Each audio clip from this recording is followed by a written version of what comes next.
দেয়ালে, কলে হাত দিতে পারছে না। দিলে একটা ভাইব্রেশন হচ্ছে। ওখানে হাত দিয়ে দাঁড়িয়েছে। রীতিমতন ভাবে একটা শক খেলো। উপর থেকে হঠাৎ বাঁচাও! একদিকে কড়াই ছিটকে রয়েছে, একদিকে বাটিতে আরো কিছু রান্না-বান্না কিছু করা ছিল, সব উল্টে রয়েছে। হুম? কাকিমা পুরো উল্টে মানে পুরো অজ্ঞান হয়ে পড়ে আছে। ওদিকে গ্যাস জ্বলছে। হঠাৎ পিছন থেকে কেউ ওকে বলেছে, "মাছটা আমায় দেবে না?" মানে চোখ-ফোক কিছু নেই। এই সাইডটা দিয়ে চোখের এই পাশ থেকে রক্ত বেরোচ্ছে।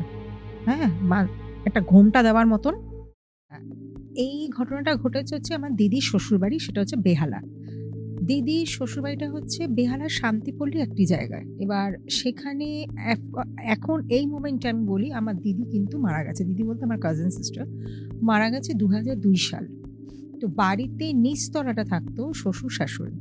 উপরের তলাটাতে থাকতো আমার ওই দিদি, জামাইবাবু, তার ২ মেয়ে এবং তার উপরের তলা হচ্ছে ওর কাকা জ্যাঠা এরকম থাকতো। আর উপরতলায় ছাদ। তা দিদি মারা যাওয়ার পরে আর আমার যে জামাইবাবু উনি কাজ করতেন বাইরে।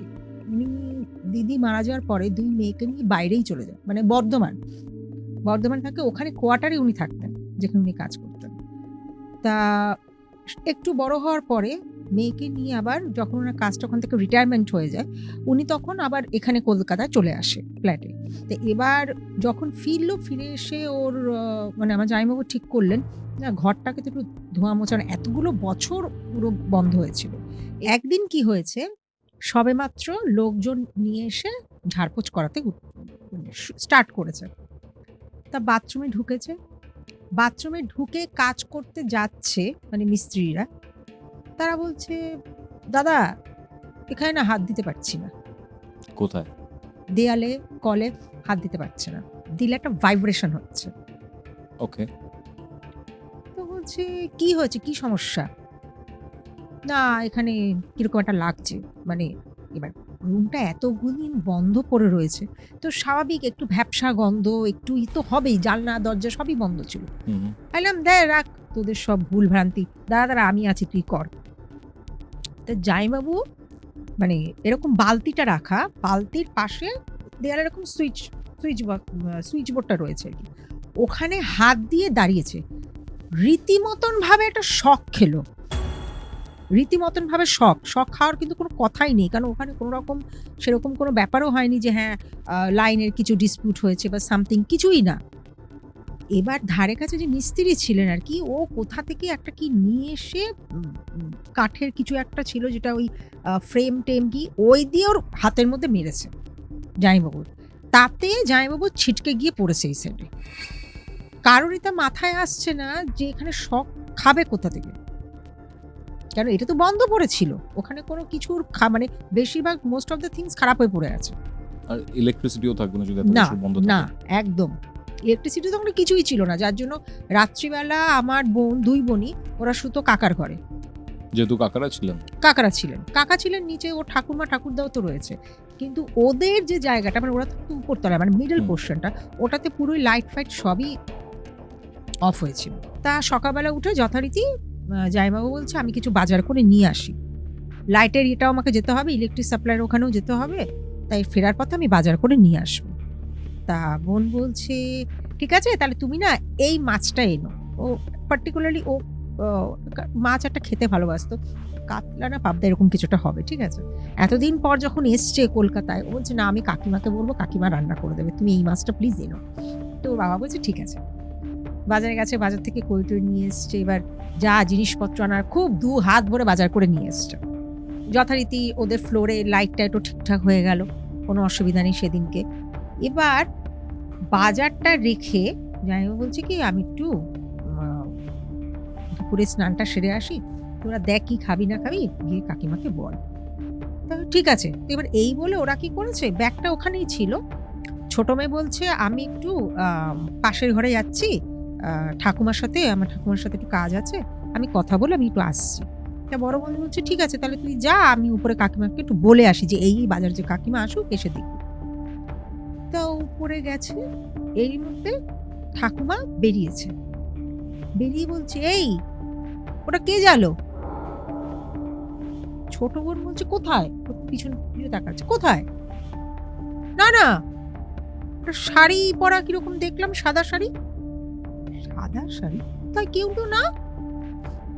আরে আমি দেখলাম, তুই কি বলছিস না? মানে কিন্তু দুপুরবেলা। ও ছোট বোন আবার উপরে উঠেছে। বড় বোন আপনার ইয়েতে কাকিমার ঘরে কাছে। রয়েছে, জামাইবাবু রয়েছে ওয়াশরুমে, ছোট বোন সিঁড়ি থেকে নামছে, আর এই মোমেন্টেই ঠাকুমা বেরিয়েছে। না দেখেছি ছোট বোন আবার গেছে উপরে। কোথায় ঠাম্মা, এখানে কেউ নেই। দিনের বেলা ভুল, ঠিক আছে, চোখের ভুল হতেই পারে, বয়স হয়েছে, হতেই পারে। তা যথারীতি ছোট বোন আবার নিচে নেমে এসে ঠাকুমাকে বলছে, ঠাকুমা বাবা না এই রান্না করবে, এই করবো, আমরা খাবো, তুমি আমাকে একটু পায়েস রান্না করে খাওয়াবে? তখন ঠাকুমা বলছে, হ্যাঁ বাবা দিদুন আমি খাবো, সব তোমাকে খাবো, তুমি কি খাবে বলো না। অনেক বছর পর, এতগুলো বছর পর এসছে, নাতনিকে কাছে পেয়েছে, হ্যাঁ ঠিক আছে, যা হবে সব হই হুল্লোড় করে হবে, এখন তো তুমি এখানেই থাকবে, তোমার কোনো অসুবিধা নেই। এরই মধ্যে ওর বাবা বাথরুম থেকে বেরিয়েছে, বড় বোন উপরে রয়েছে, ও নিচে রয়েছে। সোনা মা শিগগিরই নাম। ও চিৎকার শুনে দুই মেয়েই এসছে, কি হয়েছে।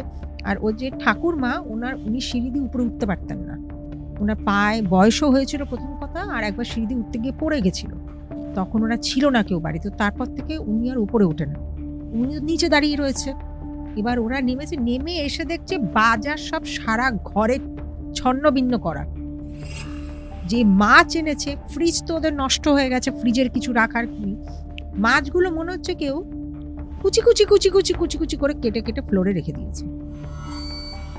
আচ্ছা। ঠোক্কর দিয়ে খেলে যেরকম হয় না, কাকে যেরকম ঠোক্কর দিয়ে খায়, একদম মানে as it ছিন্ন is like বিচ্ছিন্ন that, টাইপের হয়ে গেছে। একদম। সারা বাড়ি ওই মাছের যেই আঁশ বলো ছাই বলো সব পড়ে রয়েছে, মানে বাজারের ব্যাগ পুরো সারা বাড়ি। ওর বাবাও তাকিয়ে আছে, দুই মেয়েও তাকিয়ে আছে, উপর থেকে কাকিমা এসছে, কি হয়েছে, এই অবস্থা। তাহলে মনে মনে ওর বাবার একটা সন্দেহ হচ্ছিল যে এক তো আসার মাত্র শখ খেলো, যেখানে শখ খাওয়ার কোনো জায়গাই নেই। দ্বিতীয় কথা হলো বাজার করে আসছে, দেখছে দুই ব্যাগের মধ্যে এরকম হয়ে রয়েছে, কি হচ্ছে। তাহলে কি ওর মা, মানে আমার দিদির কথাটা ভাবলো, কিছু কি সমস্যা হয়েছে কাজের ইয়েতে, যে শ্রাদ্ধের যে কাজ অনুষ্ঠান, সে তো অনেক বছর আগে হয়ে গেছে, 2002 সাল। মাঝখানে বাড়ির ওপরের নিচের কেউ কিছু ফিল করেনি? না, এটা খোলার পরই ফিল করছে? হ্যাঁ, ওই ফ্লোরটা খোলার পর থেকেই সবাই ফিল করছে। তা যথারীতি জামাইবাবু পঞ্জিকা দেখলো, পঞ্জিকা দেখে দেখলো যে, এবং ওই ঠাকুরমশাইয়ের সাথে গিয়ে জামাইবাবু পরের দিন দেখা করেছিলেন, যে শ্রাদ্ধের কাজ যে করছিল? শ্রাদ্ধের কাজ সব করেছিল। বলছে না, তোমার ওয়াইফ মানে আমার দিদি কোনো রকম কোনো দোষ পায়নি।